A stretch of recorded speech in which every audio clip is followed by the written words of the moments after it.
NIA case नांनानै गोलाव बोसोर जोबथेसालियाव थानांनाय परबतजरा दुलेगाव गामिनि बारग' एनडीएफबी जोंब्लाव नार्जारिया जोबथेसालिनिफ्राय उदां जानानै न'आव सफैनो हाबाय।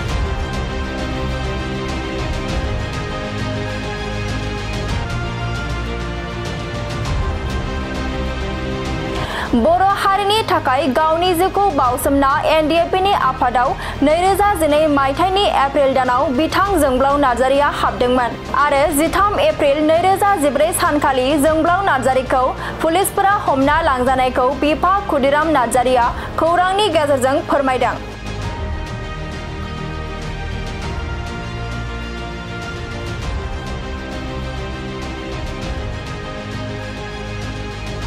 नांगौ क'क्राझार जिल्ला परबतजरा महकुमानि सिङाव थानाय टिपकाय दुलेगाव गामिनि थागिबि खुदिराम नार्जारिनि आंगो फिसाज्ला बारग' एनडीएफबी जोंब्लाव नार्जारिया गोबाव बोसोर एनआईए केस नांनानै 9 बोसोरनिबो बांसिन जोबथेसालियाव जोबजाना दंमोन।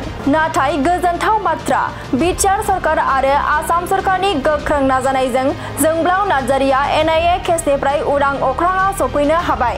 लोगोसे गामियाव सफैनाय लोगो लोगोनो आर'नाइजों बरायदों गामिनि रायजो राजाफोरजों लोगोसे न'खरनि बाय बाहागि आरो न'खरनि सोद्रोमाफोरा आरो बिफाजों लोगोसे गासै न'खरनि मानसिफोरा उदां अख्राङाव मोननो हानानै मेगनाव खुसिनि मोदै बोहैनायखौ नुनो मोनदों। बिफा खुदिराम नार्जारिया आंगोनि फिसाज्लाखौ न'खराव मोनफिननानै खौरांनि गेजेरजों मा फोरमायखो फै जों मिथिना लानि। बेयो सफैनायखौनो आं जोबोरै गोजोननाय मोनबाय। माने जोंबो मोखां नुबाय एथ' गोबाव बियो जेल खानाव थानानै जोबथेसालियाव थानानै रावबो नुवाखैमोन ना आरो बेबो जोंखौ नुवाखै जोंबो बेखौ नुवाखै। दिनै फैनानै बयबो गोसोआव गोजोननाय मोनबाय। दा बे लांजानायनिफ्राय दिनैसिम बिनि थाहैनाया 9 बोसोरनि बारबाय आरो दा बियो लांजानाय समाव बियो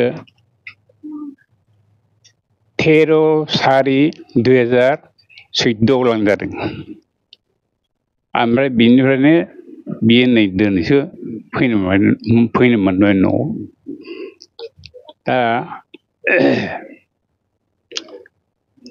बुंनो मा बुंबावनो बेखिनि बोसोराव बियो गाव बोरै खाथायदों बोरै थादों बेखौ गाव मिथिगौ। आरो बेनिफ्राय बिदि आसाम सरकारनि आन्दाराव थाहैनांदों। सरकारा जाबाय बे समनिफ्रायनो बिजेपि सरकार।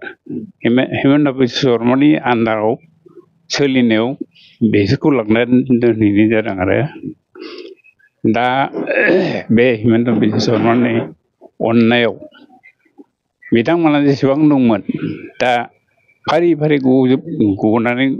गबोगासिनो दङ आरो जायफोर गबोनो थाबावदों बिसोरबो गबोगोन। नोंनि फिसाज्लाया जेल खानायाव थानाय समाव नोंथाङा बख'नायनि राहा खालामबाय थादोंमोन नामा? आंथ' खालायनाङाखै आरो जोंनि खालायनाया बिसोरनो सोलिखायाबो। जों नाजादोंमोनानो जोंबो हागोन नामा होननानै खिन्थु सोलिया आरोखि जोङो बेनिखायनो जों नाजानाय जायाखै।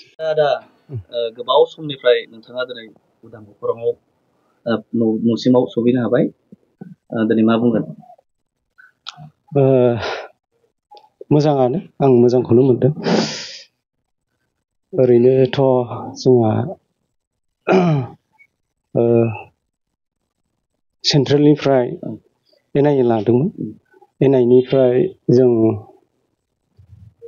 स्टेटआव लाबोदों। स्टेटनिफ्राय डिस्ट्रिक्टआव। दिनै नोंथाङा उदां जानो हाबाय।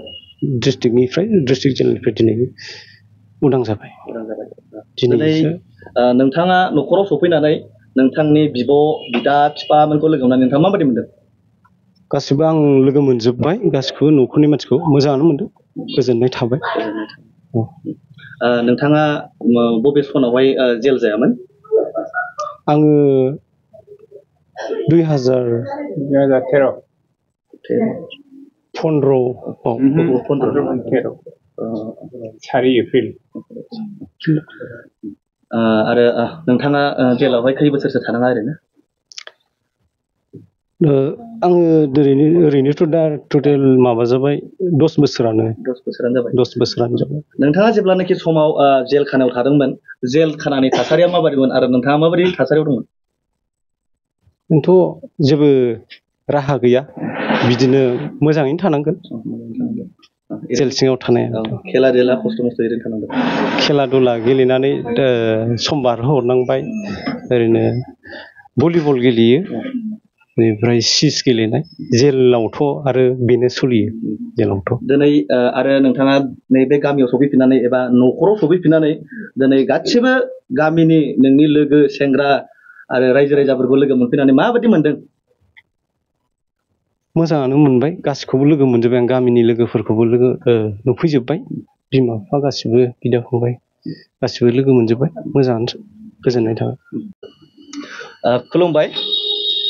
दिनै आं दुलिगाव गामिनि जानानै सेंग्रा जानानै गामिनि जानानै आङो दिनै मोनसे खोथा बुंनो नागिरदों। जोंनि बिदा जोमब्लाव नार्जारिया दिनैहाय न'आवहाय गावनि जेल खानानिफ्राय उदां अख्राङाव फैनानै बिथाङा दिनै न'आव सफैफिनदों आरो जोङो दिनैहाय बिथांखौ लोगो मोननानै जोबोद मोजां मोनदों जे बिथाङा दिनै न'आव सफैफिनबाय आरो जोंनि गामिनि रायजो राजायाबो बयबो मोजां मोनजोब्बाय आरो गावनि बिमा बिफा भाइ बाहागियाबो लोगो मोनफिननानै बिथांखौ जोबोद गोजोननाय मोनबाय। दा आदाया जोंना फैफिननो हाबाय जों जोबोद गोजोननाय मोनबाय। धन्यबाद। Thank you.